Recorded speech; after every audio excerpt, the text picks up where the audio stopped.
Hey everybody, Chris here from O'Reilly Auto Parts to show you how to use the EverTough Oxygen Sensor Wrench and Socket Set. Part number is 67060. It's one of over 80 tools we have available in our Loaner Tool program. The Loaner Tool program can help save money on your repairs.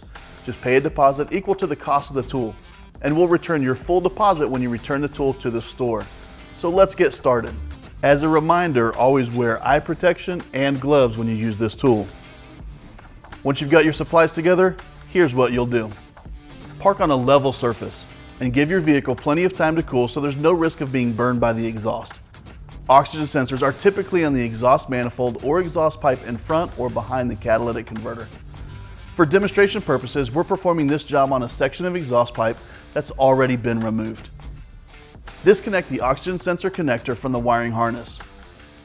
The kit comes with 3 oxygen sensor sockets for appropriate fit, so select the appropriate socket. Oxygen sensor sockets also have a slot to allow the wire to pass through, so slide the wire through the hole in the socket and place the socket over the hex of the sensor. You can now use a 3/8 inch ratchet to break the oxygen sensor loose and remove it. Thread in the new sensor and use the oxygen sensor socket and a 3/8 inch torque wrench to tighten it to manufacturer specifications. Reconnect the oxygen sensor connector. And that's it. If you found this video helpful, be sure to subscribe to see all our new content. If you had any other questions about our Loaner Tool program, stop by a store. One of our parts professionals will be glad to help.